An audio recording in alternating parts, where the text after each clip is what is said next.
2 మాటలు 3 మాటలు కాదు, అదొక్కదాన్నే 18 మాటలు చదివారు. ఏది ఎది అంటే స్కాంద పురాణాంతర్గతమైనటువంటి సూత సంహిత. శంకరులు ఒక్క సూత సంహితనే 18 మాటలు చదివారు. 18 మాటలు చదివి అప్పుడు బ్రహ్మసూత్ర భాష్యం దక్షిణామూర్తి స్తోత్రం రాశారు. శంకరులు దక్షిణామూర్తి స్తోత్రం రాయాలంటే 18 మాటలు సూత సంహిత చదవలసి వచ్చింది. మిగిలిన స్తోత్రాలన్నీ ఒకెత్తు తక్కెట్లో, ఒక్క దక్షిణామూర్తి స్తోత్రం ఒక్కటే ఒకెత్తు. ఎందుకో తెలుసా? మిగిలిన ఏ స్తోత్రమైనా భగవంతుణ్ణి పొగుడుతుంది. ఇప్పుడు నేను శ్రీరామ రక్షాస్తోత్రం అన్నాను అనుకోండి, రాముడి గుణగానం చేస్తుంది. ఏదో షట్పదీ స్తోత్రం అన్నాను అనుకోండి, కృష్ణుడిని వర్ణిస్తుంది. లేకపోతే పంచాక్షరి స్తోత్రం అన్నాను అనుకోండి, శివుణ్ణి వర్ణిస్తుంది. దక్షిణామూర్తి స్తోత్రం అలా వర్ణించదు. నాకు నా గురువుకి తేడా లేదు. అందుకే ఆ శ్లోకాలు మీకు జ్ఞాన సాధకం. అవి కొన్ని కోట్ల జన్మలు తపస్సు చేస్తే వచ్చేటటువంటి జ్ఞానం ఆ శ్లోకాలు రోజు చదువుకోవడం వల్ల వస్తుంది. నే చెప్పట్లేదు, శంకరులు చెప్పేశారు ఆఖరి శ్లోకంలో, సర్వాత్మత్వమితి స్ఫుటీకృతమిదం యస్మాదముష్మిన్ స్తవే తేనాశ్వశ్రవణాత్ తదర్థమననాత్ ధ్యానాచ్చ సంకీర్తనాత్ సర్వాత్మత్వమితి స్ఫుటీకృతమిదం అన్నారు. ఈ శ్లోకాల్ని, ఈ స్తోత్రాన్ని, దక్షిణామూర్తి స్తోత్రాన్ని ప్రతిరోజు ఎవరైతే ఈ స్తోత్రాన్ని చదువుకుంటున్నారో, చదవడం చేత కాని వాళ్ళు, చదువుకోవడం వచ్చిన వాళ్ళు చదివితే వింటున్నారో, విని ధ్యానం చేయగలుగుతున్నారో, ధ్యానం చెయ్యలేకపోతే కనీసం పఠిస్తున్నారో, వింటున్నారో, ఇలాంటి వాళ్ళందరికీ కూడా సర్వాత్మత్వమితి స్ఫుటీకృతమిదం, ఆత్మ అనుభవంలోకి రావడమే కాదు, దానితో పాటుగా సమస్త సిద్ధులు కూడా కలుగుతాయి. ఈ ఒక్క స్తోత్రమంత శక్తివంతమైనదని ఒక్క భోరంభంశనలో నిలోంబర మహార్నాదో హిమాంసు కుమాన్ అన్న శ్లోకాన్ని సగుణోపాసనం ఇచ్చారు, అష్టమూర్తి తత్వాన్ని. మిగిలిన శ్లోకాలు విశ్వందర్పణ దృశ్యమానగరీ తుల్యం నిజాంతర్గతం పశ్యన్నాత్మని మాయయా బహిరివోద్భూతం యథా నిద్రయా యస్ సాక్షాత్కురుతే ప్రమోదతమయే స్వాత్మానమేవాద్వయం తస్మై శ్రీ గురుమూర్తయే నమయిదం శ్రీ దక్షిణామూర్తయే అంటూ వారు చేసిన శ్లోకాలు కేవలము స్తుతి పాఠములు కావు, జ్ఞాన ప్రబోధకములు. అందుకే అవి ధ్యాన మంటపంలో కూర్చుని ఒక్కసారి ఆ స్తోత్రం చదివి వెళ్ళిపోతే చాలు. దక్షిణామూర్తి యొక్క పరిపూర్ణానుగ్రహం కలిగి కొన్ని కోట్ల జన్మలెత్తవలసిన వాడు, నన్ను నమ్మండి, నాకు శంకరులు ప్రమాణం, నేను నా సొంత మాట చెప్పట్లేదు, ఈ జన్మలోనే ఆఖరి ఊపిరిలో జ్ఞానం కలిగి పరమేశ్వరుని యందు ఐక్యమైపోతాడు, సందేహం లేదు. అంత గొప్ప స్తోత్రం ఈ ప్రపంచంలో వాంగ్మయం మొత్తం మీద ఉన్న ఒకే ఒక్క స్తోత్రం దక్షిణామూర్తి స్తోత్రం. ఇంకొకటి లేదు లేదు లేదు, తత్తుల్యము కాదు, అదొక్కటే అంత శక్తివంతం. అందుకే శంకరాచార్యుల వారి వాంగ్మయం అంతా ఒకెత్తు, సామాన్యుల కోసం ఇచ్చిన దక్షిణామూర్తి స్తోత్రం ఒక్కటి ఒకెత్తు. అంతేకాదు, దక్షిణామూర్తి స్తోత్ర వైభవం ఏమిటో తెలుసా? ఏల్నాటి శనిలో ఉన్నవాడు, శని వక్రించిన వాడు కూడా బయటపెట్టుకోగలరు. శని వక్రించడం అంటే శని ఆ రాశిలోంచి ఇంకో రాశిలోకి వెళ్ళి వెనక్కి వస్తూ ఉంటాడు. తులారాశిలోంచి కన్యారాశిలోకి వెళ్ళి కన్యారాశిలోంచి తులారాశిలోకి వస్తాడు. అలా వక్రిస్తే ఆరోగ్యం దెబ్బతింది, చాలా ఇబ్బంది పడతాడు ఆరోగ్యం విషయంలో. శని వక్రించిన వాళ్ళు, అష్టమ శనిలో ఉన్నవాళ్ళు, అర్ధాష్టమ శని వాళ్ళు, ఏలినాటి శని వాళ్ళు ఎవరైనా సరే శంకరాచార్యులు వారు హామీ ఇచ్చేశారు. దేన్ని ఆధారం చేసుకున్న తెలుసా? జ్యోతిష శాస్త్ర పరిజ్ఞానం శంకరులకు అంత దిట్ట, వారికి తెలియని శాస్త్రం లేదు. వారు అపర శంకరులు, కాలడి శంకరుడు, కామకోటి శంకరుడు, కాలడి శంకరుడు, శృంగేరి శంకరుడు. కాబట్టి మహానుభావుడు ఆయన జ్యోతిష శాస్త్రం అంతా తెలుసు. కాబట్టి ఈ జాతికంతటికి ఆయన ఒక వరం ఇచ్చారు. మీకు ఏ గ్రహం, ఏ పాపగ్రహం జాతకంలో బాధ పెడుతుండనివ్వండి,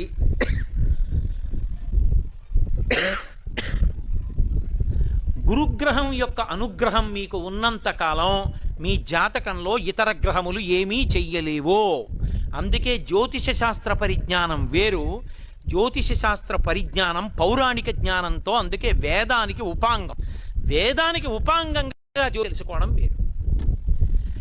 దాని వలన ఏమవుతుందంటే రోజూ దక్షిణామూర్తి స్తోత్రం చేసేవాణ్ణి శనీశ్వర గ్రహం కూడా చెనకదు. కారణం ఏమిటంటే బలహీనంగా ఉన్న గురుగ్రహాన్ని అది బలవంతం చేస్తుంది జాతకంలో. పైకి కనపడదు. జాతకం చూశారనుకోండి, గురుగ్రహం బలం లేదండి మీకు అంటాడు. నేను యథార్థంగా చూసా, పైకి చెప్పడం ఇష్టం లేదు నాకు ఎవరి విషయంలోనూ. ఒక సమయంలో ఒక వ్యక్తి ఇంటికి వచ్చి, ఏమయ్యా యథార్థానికి నీ భార్య చనిపోయి 3 నెలలు అవ్వాలి, ఇప్పటికి నువ్వు భార్యాహీనుడు అయిపోవాలి, నీ జాతకంలో గ్రహాలంత భయంకరంగా ఉన్నాయి, అయినా నువ్వు ఇంత సంతోషంగా ఉన్నావు, ఇంత నవ్వుతూ ఉన్నావు, కనీసం నీ భార్య మృత్యువు వరకైనా వెళ్ళొచ్చిందా, నిజం చెప్పని అడిగాడు. వెళ్ళొచ్చింది, నిజమే, యథార్థమే. ఆమె వెళ్ళిపోతోందని కూడా తెలియదు ఈయనకి. మృత్యువు దగ్గరికి వెళ్ళిపోయి వెనక్కి వచ్చేసింది ఆవిడ. అదృష్టం. ఆవిడ వెళ్ళిపోయిందన్న విషయం ఆవిడికి తెలియదు, ఆవిడ వెళ్ళిపోయిందన్న విషయం ఈవిడికి తెలియదు, ఈయనకి తెలియదు. రక్షింపబడ్డాడు. ఎవరో నేను చెప్పను, ఎందుకో చెప్పేస్తాను మీకు. ఆవిడికి షుగర్ వచ్చిందన్న విషయం ఆయనకి తెలియదు, ఆవిడికి తెలియదు, వాళ్ళిద్దరికీ షుగర్ గురించి తెలియదు.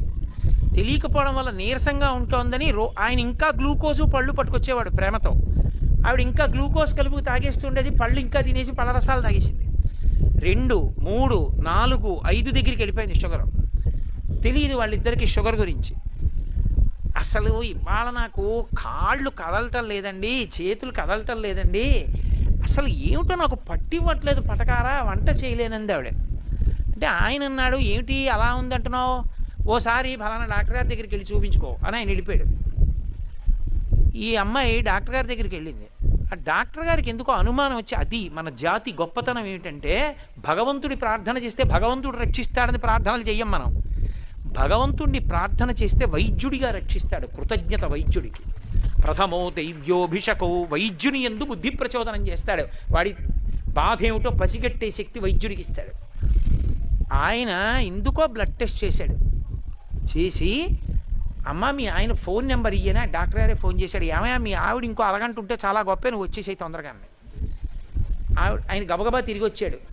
తిరిగి వస్తే, అసలు ఇలా ఎలా బతికుందయా మీ ఆవిడ, నాకు అర్థం కాలేదు, ఈ పాటికి ఎప్పుడో పోవాలి కోమాలోకి, కనీసం మూత్రపిండాలు ఏమన్నా పోవాలి, ఎలా బతికుందయా అని షుగర్కి వైద్యం మొదలెట్టాడు. ఆవిడ బతికి బట్టకట్టి.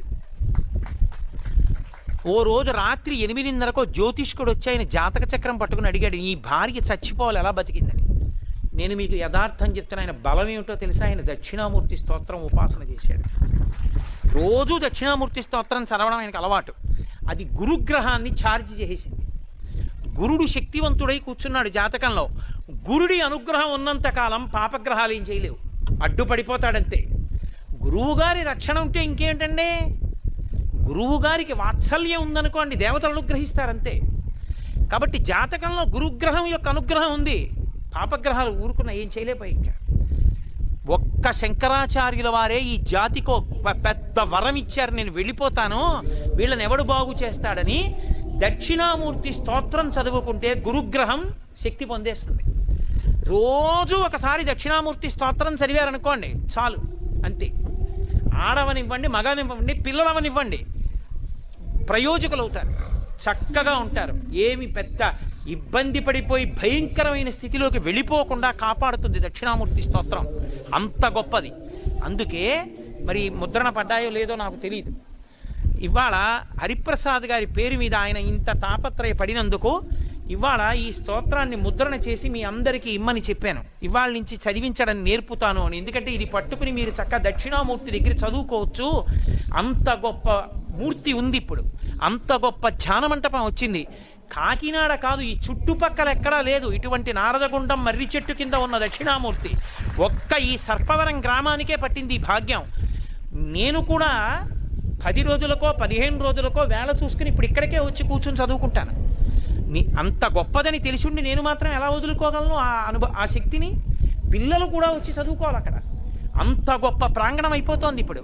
కాబట్టి మీ అందరికీ చదవడం నేర్పడం కోసం ఇవాళ ఈ స్తోత్రం మీకు ఇమ్మన్నాను. కాబట్టి ఇవాళకి నేను మిల్లిమిల్లిగా చిన్న ముక్కలుగా చెప్తాను, మీరు అందరూ చెప్పండి. రేపు మీరు స్తోత్రం తెచ్చుకుని రండి. రేపు మీకు బాగా పరిచయం అవడం కోసం ప్రారంభంలోనూ చివరా కూడా చదివిస్తా.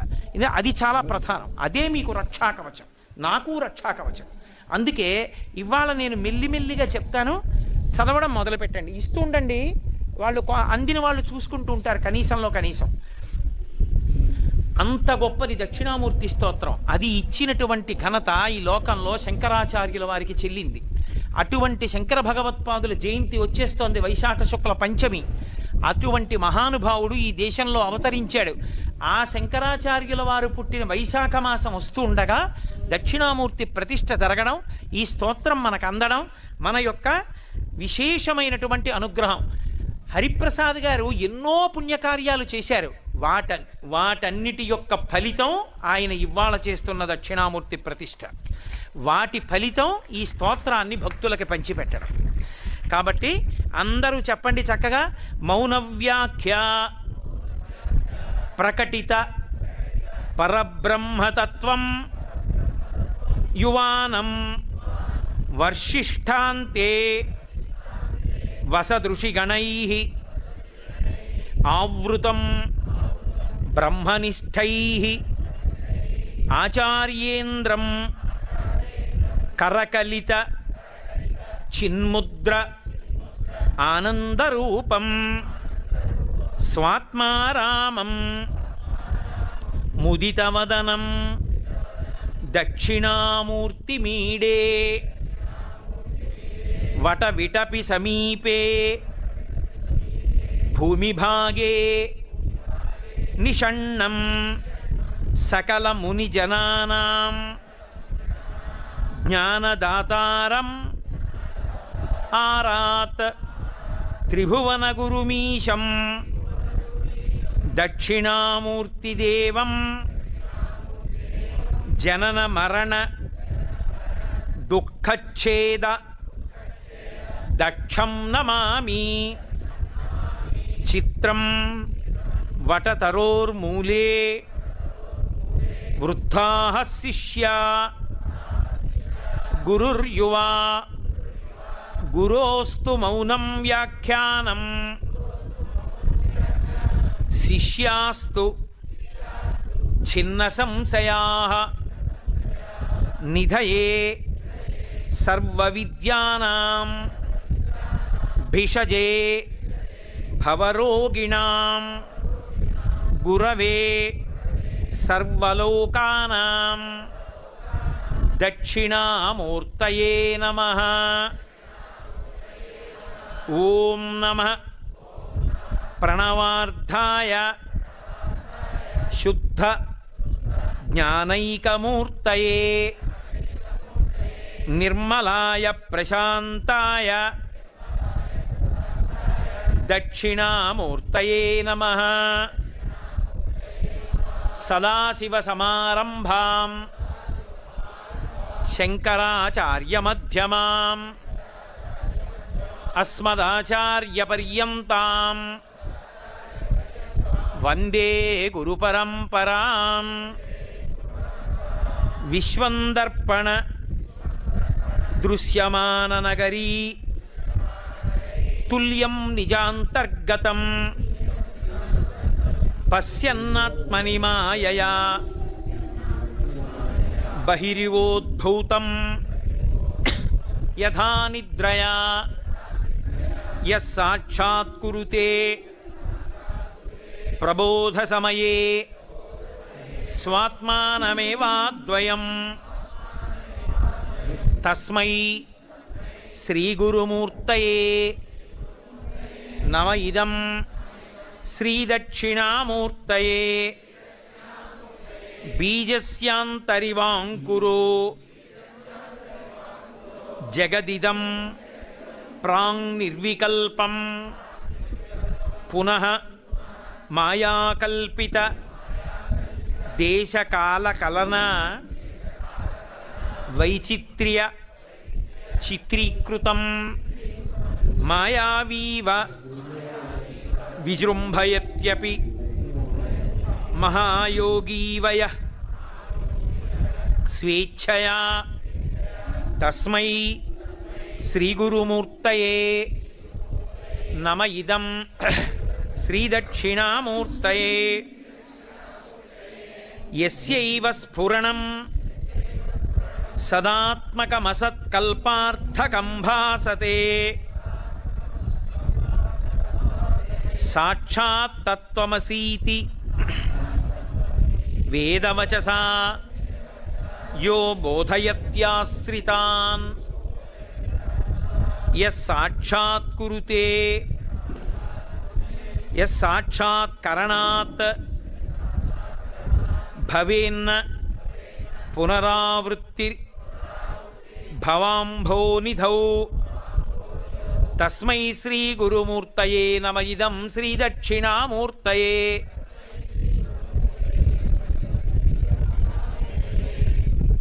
నానాఛిద్రఘటోదరస్థిత మహాదీప ప్రభాభాస్వరం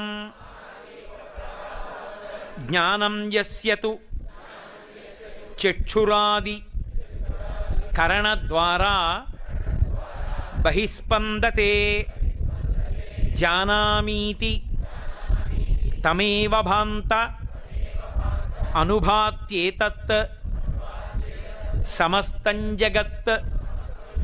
తస్మై శ్రీ గురుమూర్తయే నమ ఇదం శ్రీ దక్షిణామూర్తయే. దేహం ప్రాణమపీంద్రియాణ్యపి చలాం బుద్ధిం చ శూన్యం విదుః.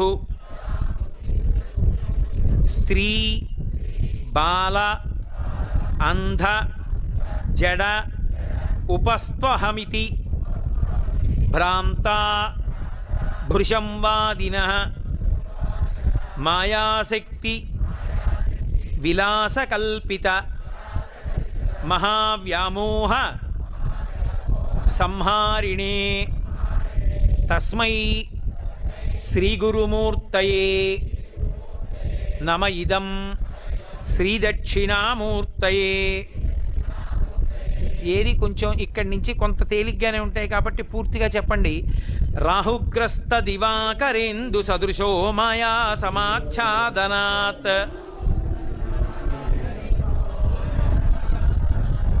సన్మాత్ర కరణోపసంహరణతో యో భూత్ సుషుష్టు పుమాన్.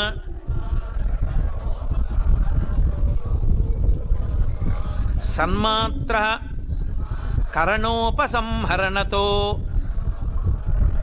యో భూత్ సుషుప్త పుమాన్. ప్రాగస్వాప్సమితి ప్రబోధ సమయే యప్రత్యభిజ్ఞాయతే. తస్మై శ్రీ గురుమూర్తయే నమ ఇదం శ్రీ దక్షిణామూర్తయే. బాల్యాదిష్వపి జాగ్రదాదిషు తథా సర్వాస్వస్థాస్యపి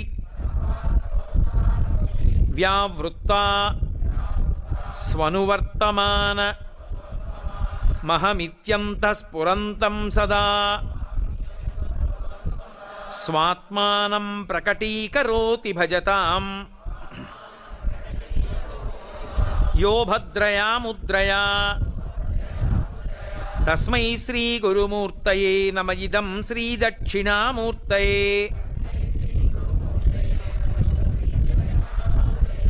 విశ్వం పశ్యతి కార్యకారణతయా స్వస్వామి సంబంధతః శిష్యాచార్యతయా తథైవ పితృపుత్రాద్యాత్మనా భేదతః స్వప్నే జాగ్రతి వా యయేష పురుషో మాయా పరిభ్రామితః. తస్మై శ్రీగురుమూర్తయే నమ ఇదం శ్రీదక్షిణామూర్తయే. భూరంభాంస్యనలో నిలోంబరమహార్నాథో హిమాంసు పుమాన్.